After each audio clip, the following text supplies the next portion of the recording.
सच्चिदानंद स्वरूपा आई भगवती जगदंबेची परमपवित्र कथा, ज्या कथेला श्रीमद देवी भागवत कथा असं म्हणतात. गेल्या 4 दिवसांपासून तुम्ही मी आई भगवतीचं चरित्र, तिच्या भक्तांचं चरित्र श्रवण करत आहोत. आज आपल्या सेवेचा 5म दिन आहे.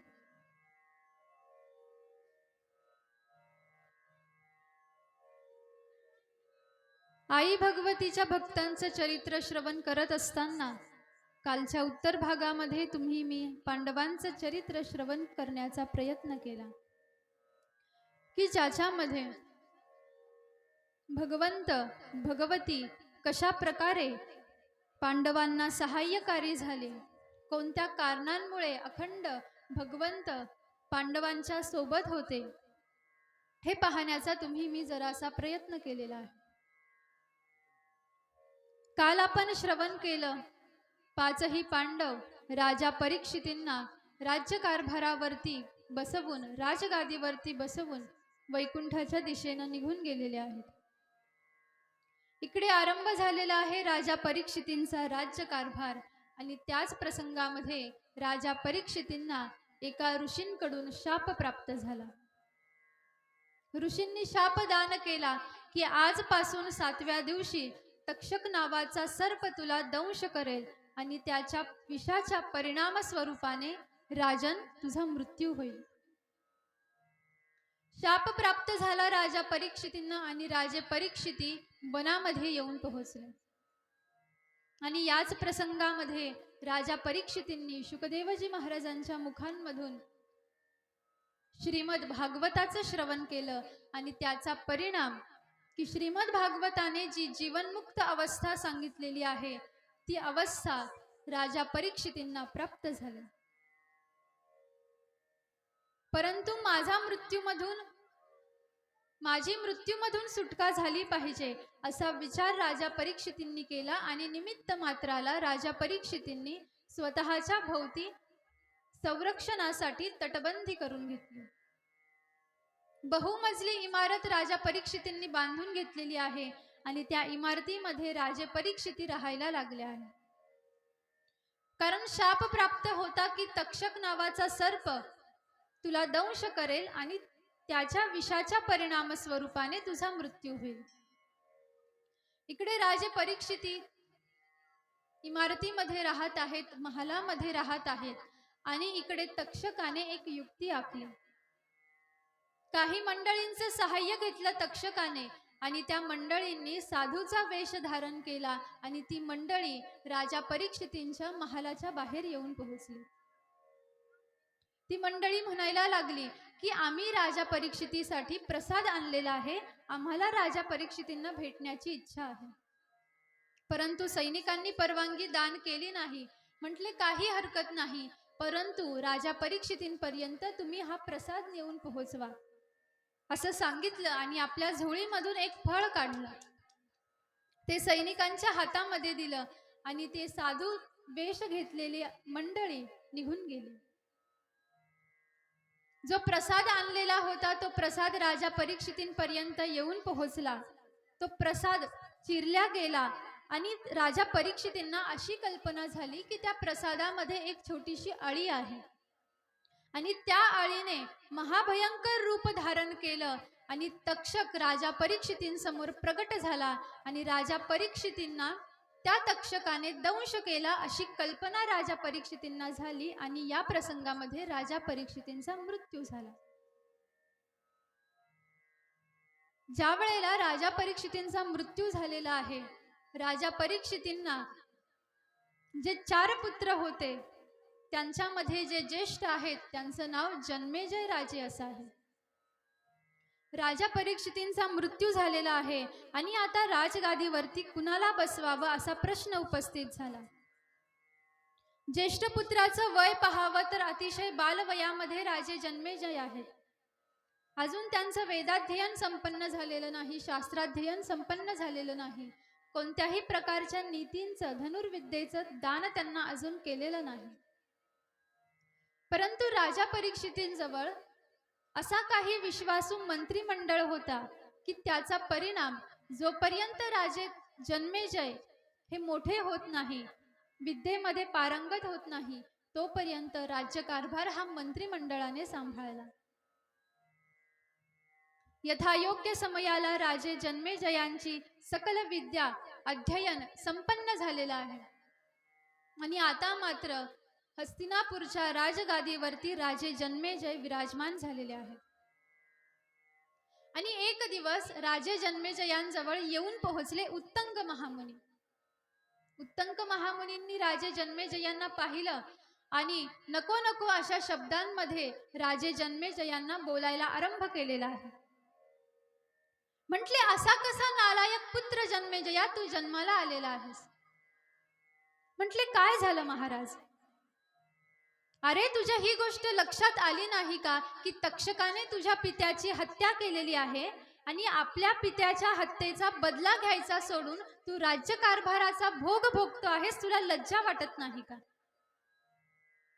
परंतु राजे जन्मेजय नम्रपणे म्हणायला लागले, म्हटले, महाराज, मी तर असं ऐकलं आहे की तक्षकाने माझ्या वडिलांना शाप प्राप्त झाला होता आणि त्याच्या परिणामाने तक्षकाने दंश केला. परंतु उत्तंक महामुनी म्हणायला लागले, तू जे काही श्रवण केलेलं आहे ते असत्य आहे. काय खरं आहे हे मी तुला वर्णन करून सांगतो म्हटले. आणि राजे जन्मेजयांना उत्तंक महामुनींनी वार्ता दान केली की तक्षकाने तुझ्या पित्याची हत्या केलेली आहे. असत्य भाषण केलं या ठिकाणावरती आणि राजे जन्मेजयांच्या कोवळ्या मनावरती आता मात्र बदला घेण्याचे ठसे उत्तंक महामुनी उमटवायला लागले. याला कारण असं होतं की उत्तंक महामुनी आणि तक्षकाचं वैर होतं.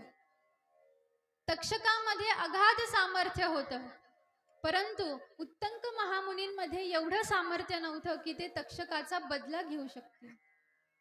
मग अशा वेळेला उत्तंक महामुनींनी मधला मार्ग स्वीकारला आणि सहाय्य घेतलं राजे जन्मेजयांचं. राजे जन्मेजयांच्या मनावरती बदला घेण्याचे ठसे उमटवले आणि आता मात्र राजे जन्मेजय म्हणायला लागले की खरंच आहे महाराज, आता मी काय केलं पाहिजे? मी कशा प्रकारे तक्षकाचा बदला घेऊ मला सांगा. त्यावेळेला उत्तंक महामुनी म्हणतात, राजन, यासाठी तुला सर्पयज्ञाचं आयोजन करावं लागणार आहे. सर्पयज्ञाला आरंभ कर म्हटले. त्यानं काय होईल?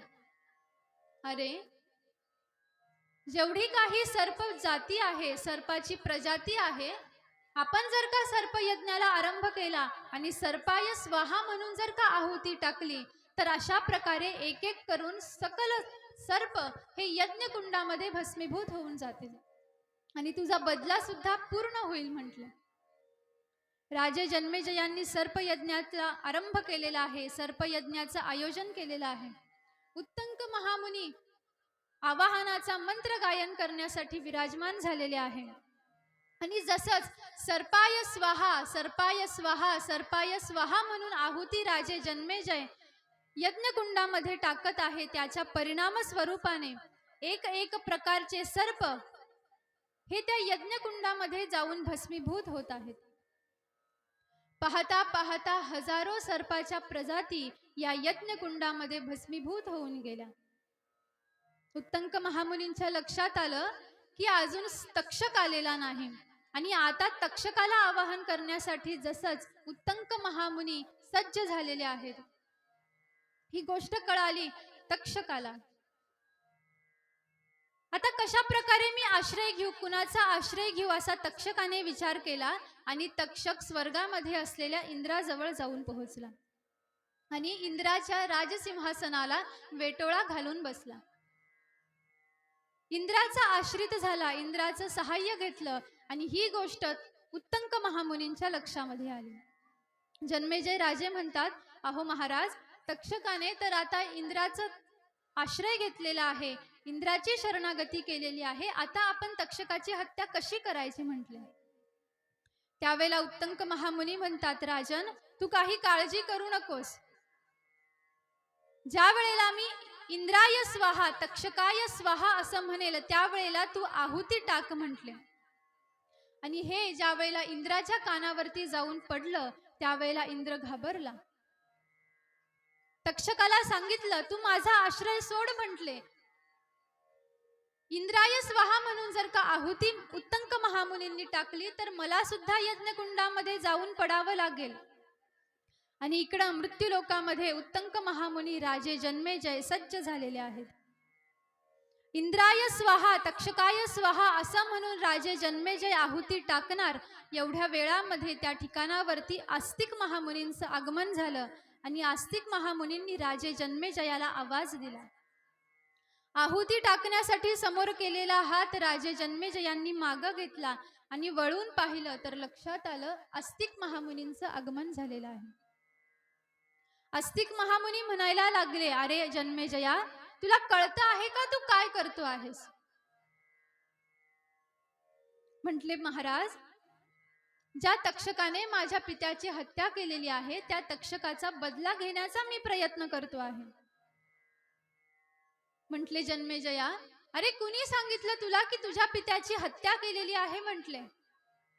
त्यावेळेला उत्तंक महामुनी समोर आले. परंतु आस्तिक महामुनी म्हणतात की जन्मेजया, अरे कुणी काहीही सांगितलं कितीही सांगितलं परंतु जोपर्यंत आपण स्वतःच्या कानाने ते ऐकत नाही, स्वतःच्या मनाने बुद्धीने त्याच्यावरती विचार करत नाही तोपर्यंत समोरच्याने सांगितलेली गोष्ट ही सत्य आहे असं मानत जाऊ नये. तुला जरी उत्तंक महामुनींनी सांगितलं की तुझ्या पित्याची हत्या झालेली आहे पण मी सांगतो सत्यता काय आहे ते. आणि आस्तिक महामुनी म्हणायला लागले की ज्या वेळेला राजा परीक्षितींकडून अर्थात तुझ्या पित्यांकडून ऋषीचा अपमान घडला त्यांच्या शापाच्या परिणाम स्वरूपाने तक्षकाने तुझ्या पित्याला दंश केलेला आहे. तुझ्या पित्याचा आणि तक्षकाचं काही वैर नाही पण शाप प्राप्त झाल्याचा परिणाम तक्षकाची इच्छा नसून सुद्धा तक्षकाला राजा परीक्षितींकडे जावं लागलं आणि त्यांना दंश करावा लागला. या तक्षकाचा काही हेतू नाही. ज्यावेळेला मृदू स्वभावाने मृदू भाषेने आस्तिक महामुनी राजे जन्मेजयांना हे सारं काही वर्णन करून सांगत आहे. आता मात्र राजे जन्मेजयांना पश्चाताप व्हायला लागला, अनुताप उत्पन्न झाला. आस्तिक महामुनी म्हणतात जन्मेजया, अरे एकदा पहा म्हटले त्या यज्ञकुंडाकडे, किती निरपराध पशूंची हत्या सर्पाची हत्या तू या ठिकाणावरती केलेली आहे. किती निरपराध सर्पांना मारण्याचं महापाप आज तुझ्याकडून घडलेलं आहे जन्मेजया. आणि हे ज्या वेळेला जन्मेजय राजांच्या लक्षात आलं, पश्चाताप झाला, अनुताप उत्पन्न झाला आणि आस्तिक महामुनींसमोर हात जोडले. महाराज मला क्षमा करा.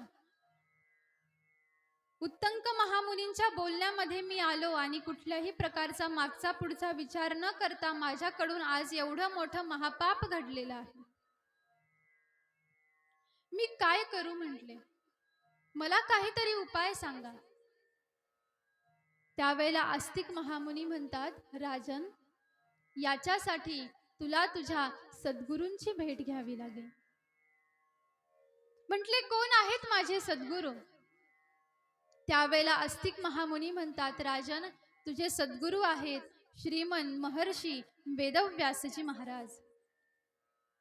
इकडे आस्तिक महामुनींचा आणि राजे जन्मेजयाचा संवाद चालू आहे आणि तिकडे ध्यानस्थ विराजमान असलेल्या महर्षी वेदव्यासजी महाराजांच्या ध्यानामध्ये त्यांना हे सारं काही दृश्य दिसायला लागलं.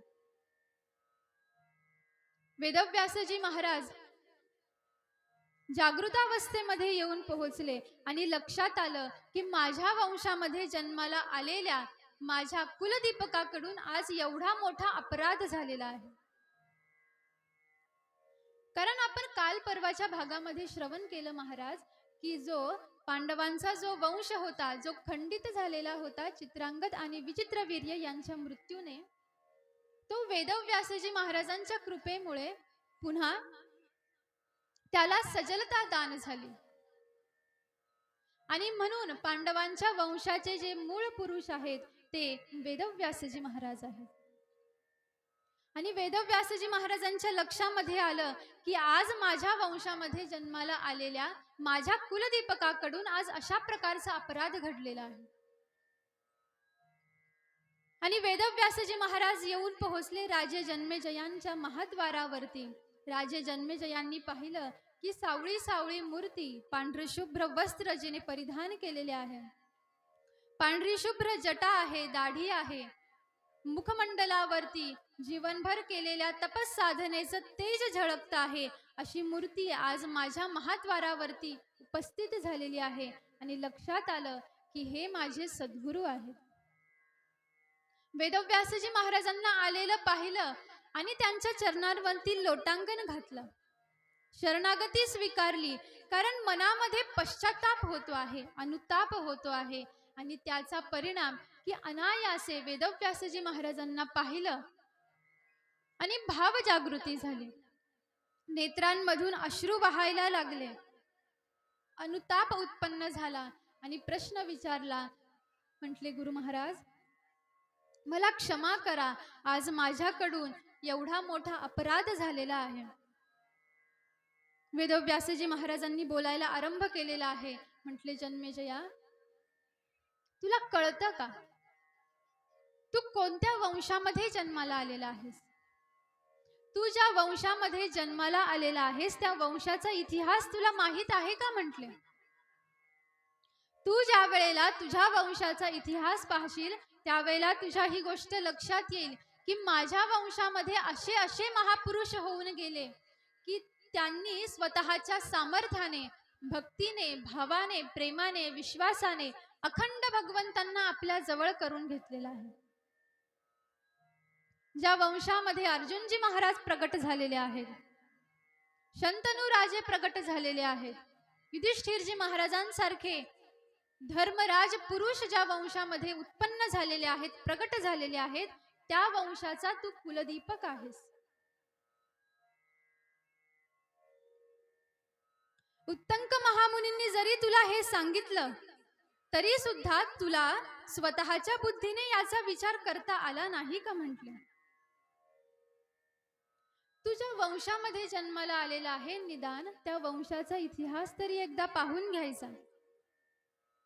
अरे कुणाच्याही बोलण्यामध्ये येऊन तशी कृती करण्याच्या अगोदर कधीतरी आधी स्वतः आपल्या स्वत्वाचा विचार मनुष्याने करायला पाहिजे. मी कोण आहे, मी कोणत्या जागेवरती आहे, माझा वंश कोणता आहे, कोणता अधिकार मला प्राप्त झालेला आहे, आधी याचा विचार करायचा आणि मग तसं वागण्याचा प्रयत्न करायचा. उत्तंक महामुनींनी सांगितलं आणि तू कुठल्याही प्रकारचा विचार न करता लगेच सर्पयज्ञाला आरंभ केला. म्हटले, जन्मेजया ही शोभण्यासारखी गोष्ट आहे का? खडसावून सांगितलं राजे जन्मेजयांना आणि राजे जन्मेजयांना पश्चाताप झालेला आहे ही गोष्ट लक्षात आली. राजे जन्मेजयांनी शरणागती स्वीकारली आणि प्रश्न विचारला. म्हटले, मला या पापामधून, महापापामधून मी कशा प्रकारे मुक्त होईल गुरु महाराज, मला सांगा. त्यावेळेला वेदव्यासजी महाराज म्हणतात, राजन याच्यासाठी तुला श्रीमद देवी भागवताचं श्रवण करावं लागेल. तुला आई भगवतीचा आश्रित होऊन राहावं लागेल. आई भगवतीच्या नामाचा सहारा घ्यावा लागेल आणि अखंड आई भगवतीची कथा तुला श्रवण करावी लागेल. ज्या वेळेला तुझ्याकडून हे अनुष्ठान होईल, हे तप होईल, आई भगवतीचं नाम ज्या वेळेला तुझ्याकडून गायला जाईल त्याच्या परिणाम स्वरूपाने तू या महापापातून मुक्त होशील. म्हटलं, कुतूहल जागृत झालं राजे जन्मेजयांच्या मनामध्ये आणि प्रश्न विचारला. गुरु महाराज, अहो ही जगदंबा कशी आहे? ही जगदंबा दिसायला कशी आहे? या जगदंबेनं कसं रूप धारण केलेलं आहे?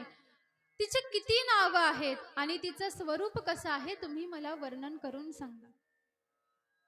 आणि इथून पुढे आरंभ झालं श्रीमद देवी भागवत, की जे वेदव्यासजी महाराज राजे जन्मेजयांना आता वर्णन करून सांगत आहे. आणि वेदव्यासजी महाराजांनी बोलायला आरंभ केलेला आहे. म्हटले, जन्मेजया, जसे प्रश्न आज तुझ्या मनामध्ये भगवतीच्या संबंधामध्ये उपस्थित झाले, तसेच प्रश्न माझ्या मनामध्ये सुद्धा उपस्थित झाले होते. आणि मी माझ्या सद्गुरूंकडे अर्थात नारदजी महाराजांकडे हे प्रश्न विचारले. त्यावेळेला नारदजी महाराज म्हणतात की वेदव्यासजी महाराज, जसे प्रश्न तुम्हाला आई भगवतीच्या संबंधामध्ये पडलेले आहेत, तसेच प्रश्न मला सुद्धा पडले होते. आणि मी माझे सद्गुरू ब्रह्मदेवांपर्यंत जाऊन पोहोचले.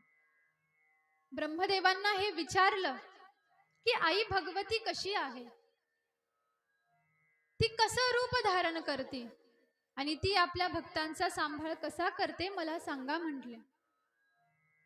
त्यावेळेला ब्रह्मदेव वर्णन करून सांगायला लागले की ज्या वेळेला मी नारायणांकडे जाऊन पोहोचलो, नारायणांना ज्या वेळेला मी हा प्रश्न विचारला, म्हटले, नारायणा, आई भगवतीनं कशा प्रकारे तुम्हाला मधु आणि कैटभाचा वध करण्यासाठी सामर्थ्य दान केलं हे मी पाहिलेलं आहे. याचं स्मरण मला होत आहे. वेळोवेळी आई भगवती तुम्हाला अखंड दैत्यांचा संहार करण्यासाठी सहाय्यकारी झालेली आहे आणि याची प्रचिती मला आली. ब्रह्मदेवांनी प्रश्न विचारला, नारायणा, आई भगवतीच्या संबंधामध्ये तुम्हाला ही प्रचिती कशी आली, मला वर्णन करून सांगा. त्यावेळेला नारायण सांगायला लागले की पूर्व कालामध्ये ज्या वेळेला महासागरामध्ये माझा जन्म झाला होता आणि एका वडाच्या पानाचा द्रोण होता, ज्या द्रोणामध्ये माझा जन्म झाला. मी नेत्र उघडले, सगळीकडे पाहिलं तर कुठे काहीच नव्हतं. आजूबाजूला पाहावं, सगळीकडे पाणी आहे, कुठे काहीच दिसत नव्हतं. आणि प्रश्न मनामध्ये उपस्थित झाला की माझा जन्म कुणापासून झालेला आहे, कोण माझी माता आहे आणि कोण माझे पिता आहेत, असा प्रश्न ज्या वेळेला नारायणांच्या मनामध्ये उपस्थित झाला, त्यावेळेला आई भगवतीने नारायणांना चतुर्भुज रूप प्रगट करून दर्शन त्या ठिकाणावरती दान केलेलं आहे. आणि नारायणांनी पाहिलं की ज्या वेळेला आई भगवतीला नारायण पाहत आहेत, चतुर्भुज रूप धारण केलेलं आहे, लख प्रकाश पडलेला आहे आणि दैदिप्यमान मंगलमय रूप नारायण आई भगवतीचं पाहत आहे. ज्यावेळेला हे वर्णन करून सांगत आहेत भगवंत ब्रह्मदेवांना आणि भगवान शंकरांना, त्याच वेळेला त्या ठिकाणावरती एक विमान येऊन पोहोचलं. त्या विमानामधून आई भगवती देवी खाली उतरले. ब्रह्मदेवांना, नारायणांना आणि भगवान शंकरांना आदेश केला, म्हटले, बाळांनो, विमानामध्ये येऊन बसा. भगवतीचा आदेश प्राप्त झाला आणि तीनही देवता विमानामध्ये विराजमान झाल्या आणि विमान आकाशाच्या मार्गाने उडायला लागलं. विमान वरून उडत आहे, एवढ्या वेळामध्ये ब्रह्मदेवांनी पाहिलं की माझा लोक आलेला आहे, अर्थात ब्रह्मलोक आलेला आहे. आणि या ब्रह्मलोकामधून आता विमान उडत आहे आणि पाहतात तर काय लक्षात आलं, ब्रह्मलोकामध्ये माझ्या सिंहासनावरती एक ब्रह्मदेव बसलेला आहे. ब्रह्मदेवांनी भगवतीला प्रश्न विचारला, म्हटले, आई, माझ्या लोकामध्ये माझ्या सिंहासनावरती हे कोण बसलेले आहेत? त्यावेळेला आई भगवती म्हणायला लागली, ब्रह्मदेवा, तू सध्या शांत राहा, तुझ्या सगळ्या प्रश्नांची उत्तरं तुला प्राप्त होतील. ब्रह्मदेव शांत बसले. थोड्या वेळानंतर ज्या वेळेला नारायणांनी खाली पाहिलं, त्यावेळेला लक्षात आलं की आता विमान हे विष्णू लोकातून उडत आहे. आणि लक्षात आलं की माझ्या लोकामध्ये, वैकुंठ लोकामध्ये माझ्या सिंहासनावरती एक विष्णू विराजमान झालेले आहेत. आई भगवतीला प्रश्न केला, म्हटले, आई, अगं, माझ्या सिंहासनावरती हा कोण विराजमान झालेला आहे? त्यावेळेला आई भगवती पुन्हा म्हणते, बाळा विष्णू, तू सध्या शांत राहा, तुझ्या सगळ्या प्रश्नांची उत्तरं तुला प्राप्त होतील.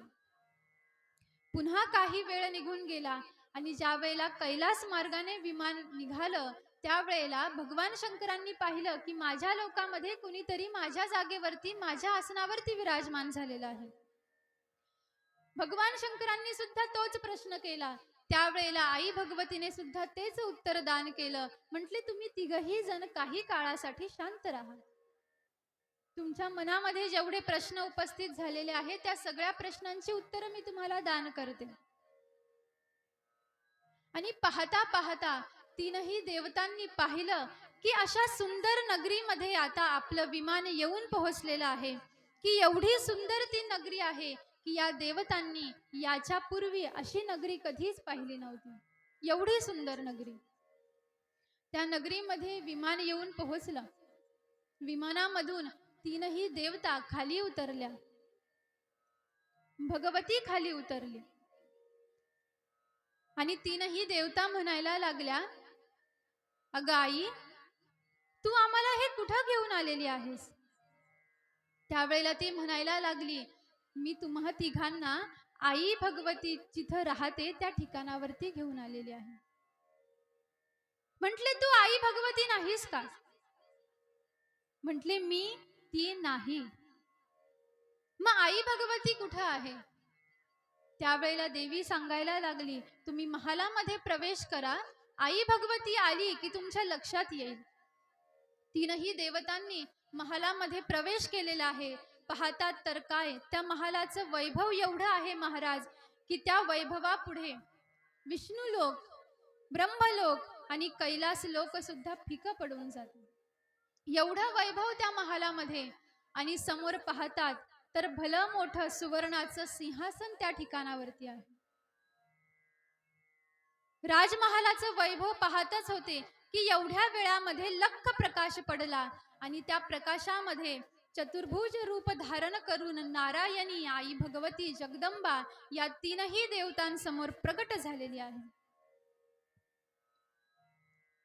मुखमंडलावरती दैदिप्यमान तेज झळकत आहे.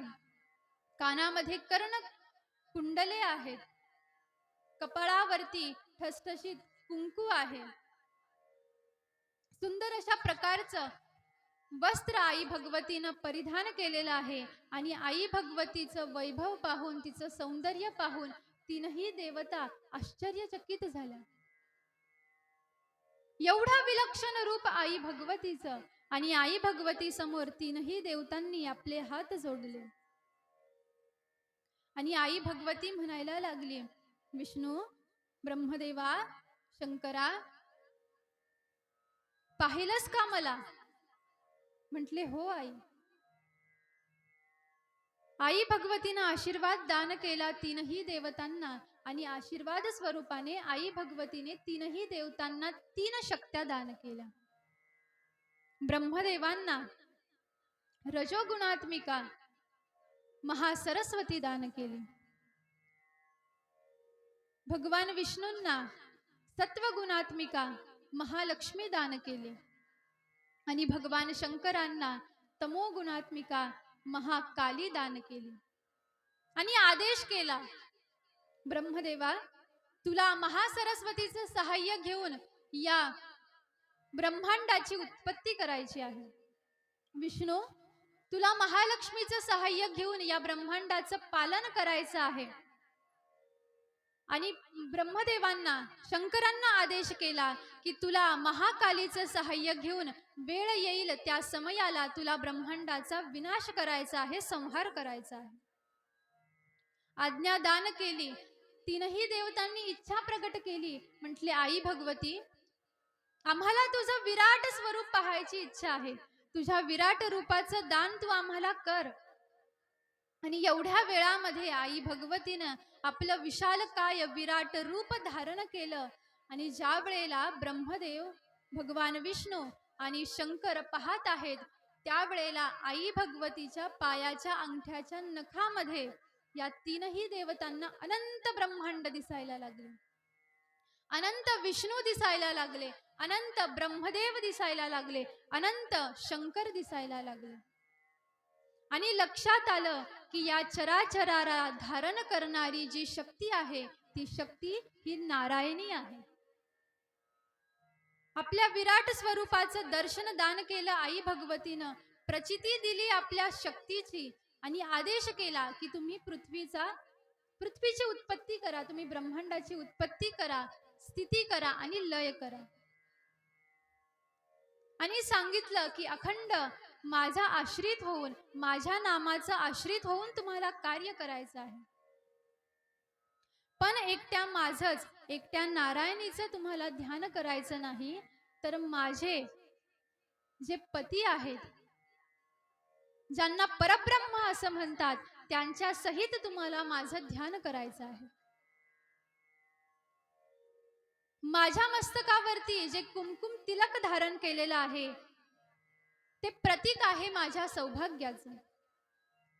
माझे पतिराज आहेत, परब्रह्म, परमपिता, परमात्मा आहेत, त्यांची मी अर्धांगिनी आहे आणि त्यांच्या शक्तीनं मी हे कार्य करते आहे. त्यांच्यासाठी मी आहे आणि माझ्यासाठी ते आहे. म्हणून कधीही ध्यान करत असताना एकट्या माझं ध्यान करायचं नाही, तर नारायणी सोबत परब्रह्माचं सुद्धा ध्यान तुम्हाला करायचं आहे. आदेश दान केला, बोध दान केला, उपदेश दान केला, प्रचिती दान केली आणि तीनही देवता पुन्हा आपल्या लोकाला येऊन पोहोचल्या आणि ब्रह्मदेवांनी सृष्टीची उत्पत्ती करण्यासाठी आरंभ करून दिलेला आहे. भगवान नारायण या सृष्टीचा सांभाळ करत आहेत आणि वेळ प्रसंगी भगवान शंकर या सृष्टीचा संहार करत आहेत. अशा प्रकारे जो प्रश्न जन्मेजय राजांनी विचारलेला होता की आई भगवतीचं स्वरूप कसं आहे, ती दिसायला कशी आहे आणि ती आपल्या भक्तांचा कसा सांभाळ करते, हा जो प्रश्न विचारलेला होता, याचं निरसन वेदव्यासजी महाराजांनी या ठिकाणावरती केलं. आता कशा रीतीनं राजे जन्मेजय आपल्या कल्याणाचा, समस्त जीवांच्या कल्याणाचा प्रश्न आपल्या सद्गुरूंकडे, वेदव्यासजी महाराजांकडे विचारतील. कशा पद्धतीनं वेदव्यासजी महाराज या श्रीमद भागवतामध्ये असलेल्या एका एका तत्वाचं निरूपण राजे जन्मेजयांना करून सांगतील, हा सारा कथाभाग तुम्ही मी सुद्धा श्रवण करू.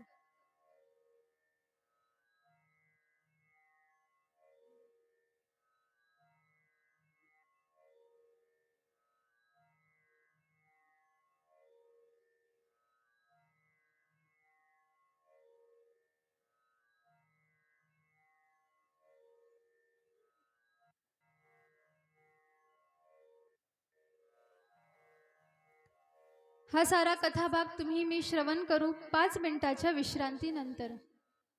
करू जरासं आई भगवतीच्या नामाचं, तिच्या अभंगाचं जरासं गायन. जय जगदंब जय जगदंब जय जगदंब जय जगदंब.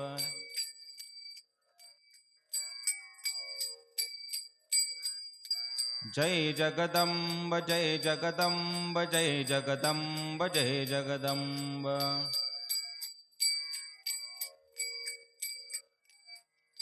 जय जगदंब जय जगदंब जय जगदंब जय जगदंब.